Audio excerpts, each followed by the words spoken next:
नमस्कार सर, मेरा नाम शिखा मिश्रा है।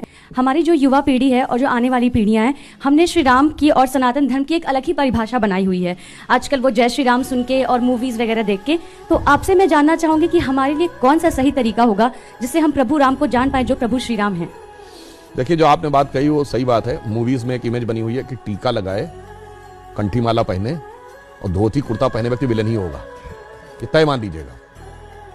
और इतना ही नहीं, धर्माचार्य तो धूर्त होगा। इतना ही नहीं, प्रोफेसर मजाक का पार्ट होगा। पढ़ने लिखने वाला छात्र बेवकूफ होगा, वो चतुर महालिंगम होगा। और क्लास बंक करने वाला इंटेलिजेंट होगा। पॉकेट मारने वाला व्यक्ति जो होगा वो तो उदार होगा, क्योंकि वो चोरी करके बांट रहा होगा। ठीक। और जो बिजनेसमैन है या जो नौकरी कर रहा, वो बेवकूफ टाइप का दिखाया जाएगा, वो जिंदगी की दौड़ में पिछड़ता दिखाया जाएगा। अरे बहुत सारी चीजें दिमाग में भरी गई हैं फिल्मों में। ये बताइए, ये फौजी के डिसिप्लिन का मजाक उड़ेगा? हर हिंदी फिल्म में साउथ इंडियन मजाक का पार्ट होगा। हम लोग के जन्म के आसपास के जमाने की फिल्म वो कौन सी थी, पड़ोसन, मास्टर पिल्लई, एक चतुर नार करके सिंगार, वो भी मजाक के पार्ट होंगे। और अभी इधर कौन सी फिल्म थी इसमें खजाना खोजने के लिए जाते हैं, जिसमें वो कहता है कि गोवा तक पहुंचने के लिए कितना टाइम लगेगा। उसने कहा जब तक नाम बताऊंगा तो बता देगा, श्रीनिवास, वेंकटेश, फलाना, अय्यर। उसका ही मजाक। भाई ये क्या है? उत्तर दक्षिण में लड़ाना है? हर फिल्म में सरदार मजाक का पार्ट होगा। बहुत बड़ा षड्यंत्र था ये, एक लेफ्टिस्ट एजेंडा था। और इसमें मैं ये नहीं कह रहा हूं कि इस फिल्म वालों ने जान के किया है, वो तो बेचारे खुद भी नहीं जानते। उनका माइंडसेट ऐसा कि उसके टूल बन गए। तो नई पीढ़ी ने तो बहुत कुछ ऐसा ही देखा है और ये बड़े करीने से उसके दिमाग में बैठा दिया गया है। अरे भाई, हम लोग भी बच्चे थे तो ऐसी बात रहती थी, बाबा आ जाएगा, झोली बाबा पकड़ के ले जाएगा, तो मतलब वो दाढ़ी वाला बाबा ही झोली होगा। और मैं किसी के प्रति अवमानना नहीं करना चाहता, मगर एक बात बताइए, कभी किसी मौलवी को नेगेटिव रोल में दिखाया गया तो बताइए?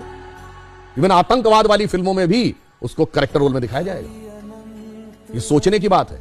एक ही फिल्म में, अमिताभ बच्चन जी की फिल्म है 1970 के दशक की, जिसमें जब उनकी भाभी आती हैं और या मां अगर उनको प्रसाद दी, मैं नहीं लेता ऐसा प्रसाद, मैं नहीं मानता ऐसे भगवान को जो गरीब का पेट नहीं भर सकता, उसी फिल्म में 786 का बिल्ला उनकी जान बचाता है और उसको यूं हाथ से लगा देते। सोचिए कैसे दिमागों में चीजें भरी गई हैं। इसलिए मैं युवा पीढ़ी से कहूंगा, इस जगत प्रपंच से बाहर निकलिए और ओरिजिनल अपने टेक्स्ट पढ़िए। विवेकानंद का साहित्य पढ़िए, स्वामी रामतीर्थ का साहित्य पढ़िए, श्री अरविंदो का साहित्य पढ़िए, गांधी जी ने जो लिखा है उसको पढ़िए। कार्यक्रम के शुरू होने से पहले कुछ आप विवरण दे रहे थे, मैं चाहती हूँ वो दर्शकों तक भी पहुंचे, कैसे समय की चाल बदली। देखिए, हम आपको एक बात ये बताएं, आप सबने शनि की 7.5 वर्ड सुना होगा। ये 7.5 का मतलब क्या होता है? शनि एक राशि पे 2.5 साल रहता है और वो इतना जिसे ढैया कहते हैं।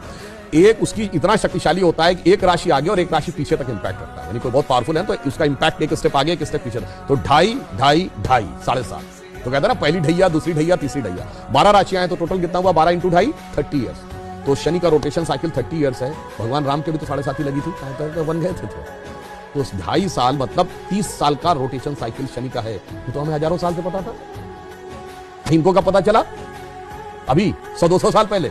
और ये बताते हमको, यार हम साइंटिफिक थे, तुम नहीं थे। मेरे भाई, तुमने तो कहा सूर्य पृथ्वी के चारों ओर घूमता है। और मजे की बात जानते क्या है? गैलीलियो ने कहा 1633 में कि सूर्य पृथ्वी के चारों ओर घूमता है, ये गलत है, पृथ्वी सूर्य के चारों ओर घूमती है।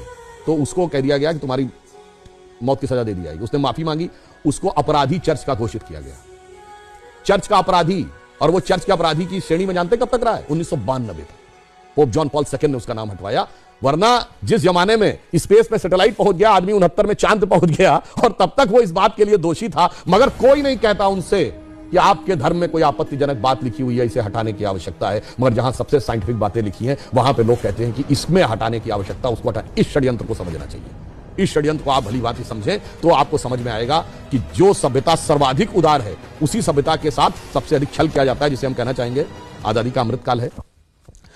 तो हम कहते थे ना, हो गए हैं स्वप्न सब साकार, कैसे मान ले हम, टल गया सर से व्यथा का भार, कैसे मान ले हम। राष्ट्र को है लोग भूले, स्वार्थ है युग मंत्र सारा, वर्ग जाति विभेद की अब बह रही है कलुष धारा। इस अमा के तिमिर को, यानी अमा अंधकार, तिमिर मतलब अंधकार, रात्रि के अंधकार को अब अरुणिमा क्या मान ले हम। टल गया सर से व्यथा का भार, कैसे मान ले हम। और आगे की लाइन सुनिए, वो महत्वपूर्ण है। वेशवाणी तत्व दर्शन दूसरों से यह सभी ले, विकृति को हम ग्रहण करते, निज प्रकृति को आज भूले। इस विदेशी नकल को अब अस्मिता क्या मान ले हम। हो गए हैं स्वप्न सब साकार, कैसे मान ले। इसीलिए मोदी जी ने क्या कहा है, अमृतकाल के जो 5 प्रण हैं उनमें पहला है भारत को विकसित राष्ट्र बनाना है, दूसरा है गुलामी की मानसिकता के हर प्रभाव से अपने को मुक्त करना है, और तीसरा है अपनी विरासत पे गर्व करना है। इसीलिए गुलामी की इस मानसिकता से बाहर निकलिए तो नया भारत दिखेगा, जिसके लिए हम कह सकते हैं कि स्वप्न देखा था कभी वो आज हर धड़कन में है और एक नया भारत बनाने का इरादा मन में है।